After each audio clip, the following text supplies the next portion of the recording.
So, ayan, anong oras na? 5. 5 na. Wala pang dumadaan na basura. Nangamoy na. Nilabas ko kasi dinadaga na sa likod. So, hindi ko alam kung magluluto ako ng adobong kangkong o sitaw. Kasi, konti lang yung aking sitaw na nabili. Tapos, wala nga pala akong oyster. Ito, alam nyo ba, kinilo pa to. Ambot, ano na lang niya. Kinilo pa to kanina. Magkano ba to? 22 pesos daw to. So, ayan. Kasi ang 10 piso ngayon ay parang 3 piraso ba? 4. So, hindi ko alam kung paano ko tulutuin yung binili ko tong sitaw. Dahil adobuhin ko na lang siguro. Tingnan natin kung gaano karami to. 3. Kasi walang ulam eh. Parang nagsasawa na ako sa pag-adobo naman ako. Lagyan ko ng karni ng baboy. So, ayan.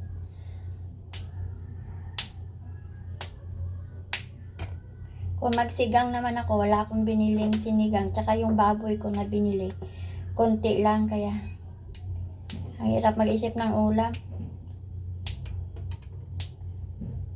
Yung kangkong, dapat, maglalagay ako sana ng, magluluto dapat ako ng kangkong na mayroong mushroom. Dahil may mushroom ako. Ang problema, walang oyster.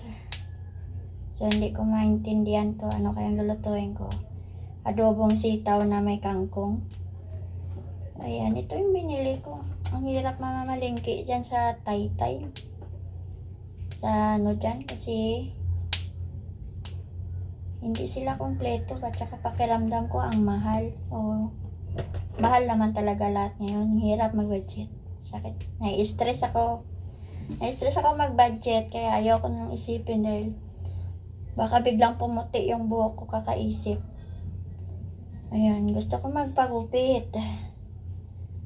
Ayan, ang haba na kasi ng buhok ko. Baka itong buwan, magpapagupit ako. So, gusto ko matulog pero ayoko ng aircon na may kasamang electric fan. Kaso si Kano, pag nagbukas siya ng aircon, may kasamang electric fan. So, parang gabagusbos. So, ayan, hindi naman pwedeng hindi ko siya payagan kasi hindi siya sanay. Sobrang init kasi, tsaka inuubo siya pag mainit. So, ako naman inuubo rin ako pag mainit. Inuubo rin ako pag sobrang lamig. So, hindi ko alam kung saan ako nito pupunta. So, ayan. Ito yung lutuin ko ngayong gabi. String beans. Sitaw to, pero lalagyan ko ng sahugan ko siguro ng ilang kangkong, no? First time ko magluto to ng sitaw na may kangkong. Ano kayang lasa nito mamaya? Tingnan natin. Wala akong nabiling oyster. Yun nga pala yung hindi ko na isama sa listahan. So, tingnan natin to. Kung okay to kung gaano kadami to. Ayan. Kasi pag hindi ko to lulutuin, kuwari, mga bukas pa o isang araw, sira na to. Sayang naman to. Mahal pa naman ang gulay. Parang tawag nito. Naayos nila yung leak ng tubig dyan. Hanggang ngayon parang hindi pa man naayos. Oy. Ayan. Hindi ko lang alam mamaya kung may mabili akong oyster dyan. Kung may mabibili akong oyster, ito bukas ko na lang yan lulutuin. Kung may mabili akong oyster dito, alam ko mayroon naman. Kaso lang medyo mahal nga lang. Ito lang yung lulutuin ko. Adobong kangkong, sitaw. Ganyan lang siya kadami. Isang tali lang to eh. Kaya ako naman nung masyadong, nung kumbagang hindi ka agad nakain. Ito lang kasi yung baboy ko. Kala ko magsigang, kaso lang, ito lang yun eh. So, yung isang hiwa, wait lang. So, yung isang hiwa, ilagay ko dito sa aking yung plato ng kapitbahay ko, hindi ko pa nasulit. Ayan. Ito, hiwain ko to. Wait lang. Ilalagay natin to sa rep. Itong isang hiwa. Kailangan konti-konti lang. Wait lang. Kasi, alam nyo na, yung budget lang talaga. So, grabe yung budget natin today. Yan. So, dito natin ilagay yung phone natin. Ay, gago. Ayan.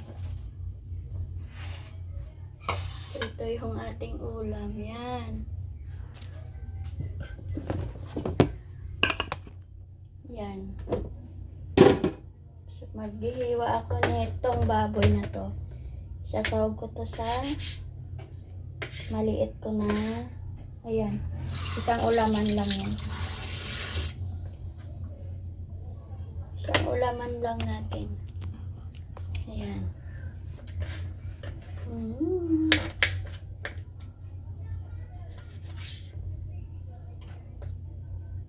Ninipisan ko lang para madali siyang lutuin. So, ganyan lang yung hiwa.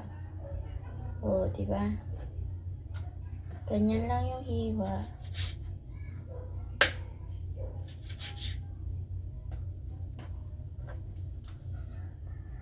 Para may lasa lang siya ba?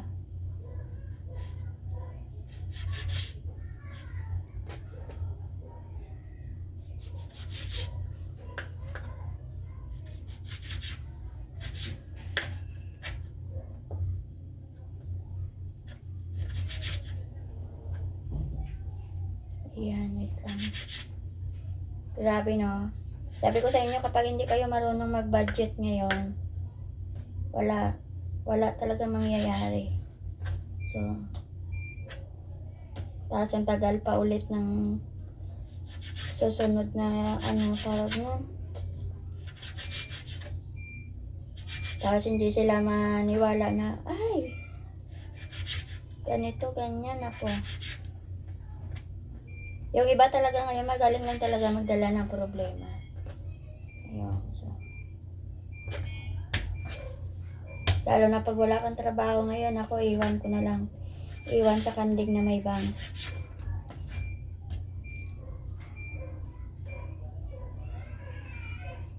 Eh sabi, kanina nanonood kami ni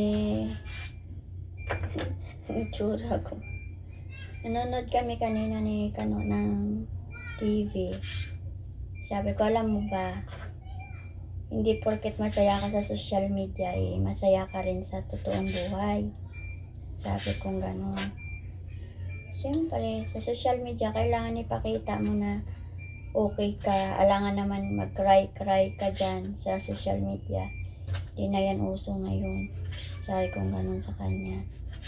So, siyempre, minsan ayaw din ni Kano talagang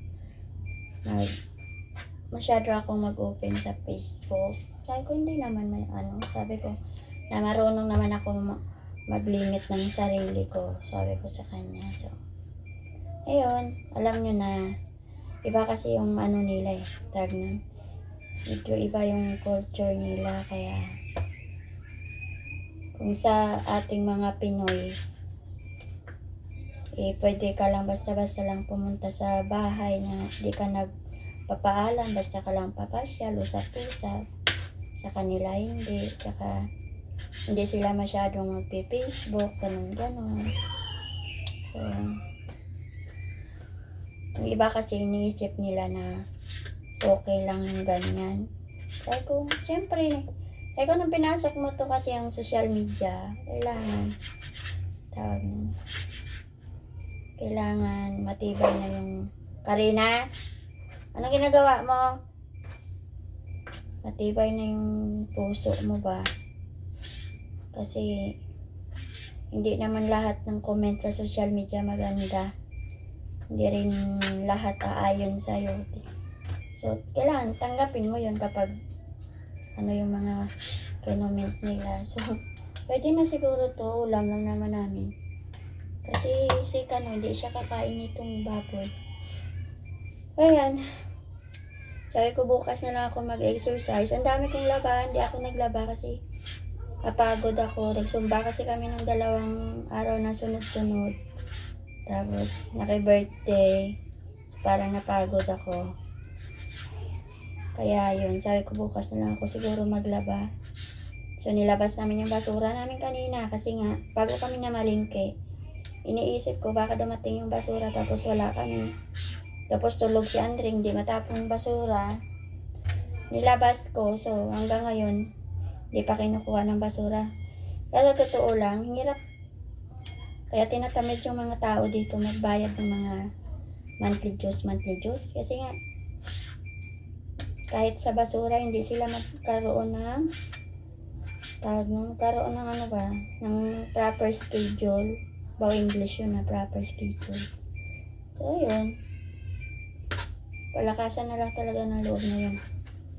Ayan. Tapos, ayan, mag-iwa ako ng isang pirasong maliit na sibuyas para dito.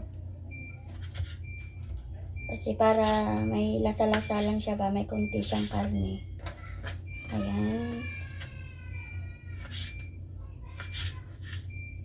Ayan.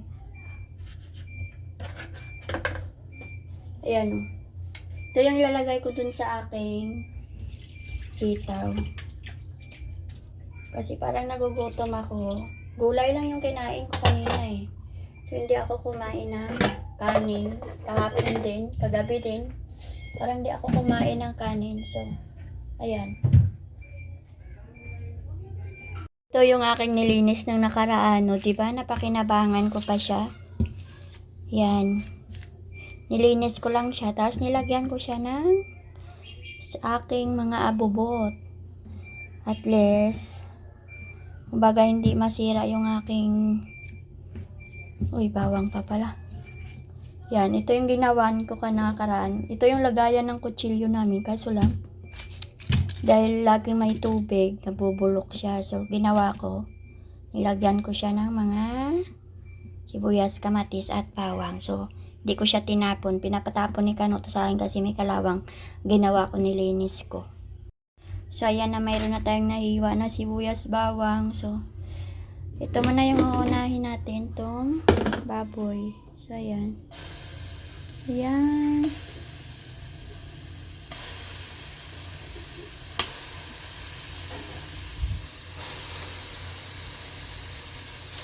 Pamantikain muna natin to.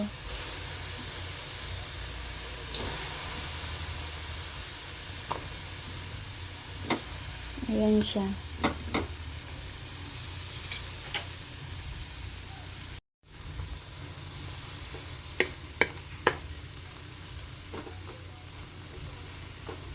Kasi ako nakakain ng parang 2 days na siguro. Ay kahapon kumain ako pala. Parang tuwing gabi na nga lang pala ako kumakain ng kanin. Ayan. Kasi maraming tira-tirang mga pagkain dyan sa ref. Tapos pag hindi mo nakain, ayun, masisira. So mapupunta lang sa aso. Sayang naman.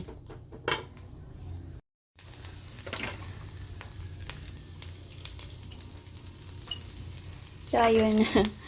Diba, ngayon pa lang ako maglalagay ng mantika. Kasi pinawala ko muna yung tubig. Nandoon kasi yung parang ano pa ng baboy eh. Kaya, ayan. Ayan tayo maglagay ng mantika. Ayan.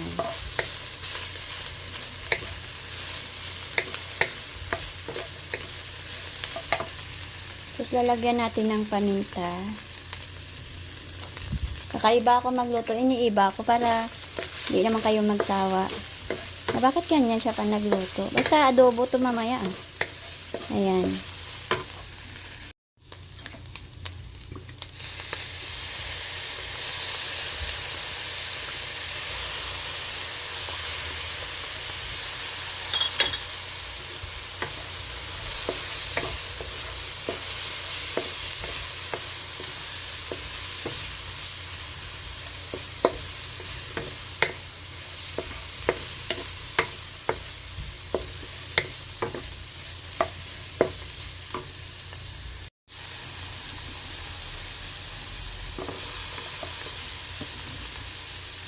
Ito lang yung binili ko na sitaw na worth 22 pesos.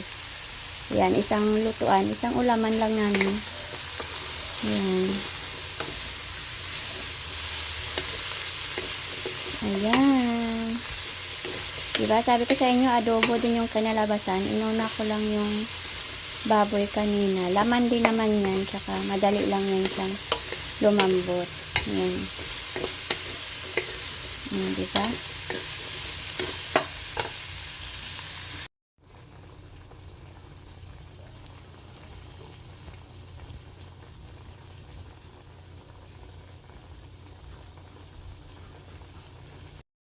So, ayan na yung aming ulam. Adobong sitaw na may baboy. O, sobrang simple lang yan. Wala kasing tawag nun. Walang oyster sauce. So, toyo na lang yung nilagay ko. Yan.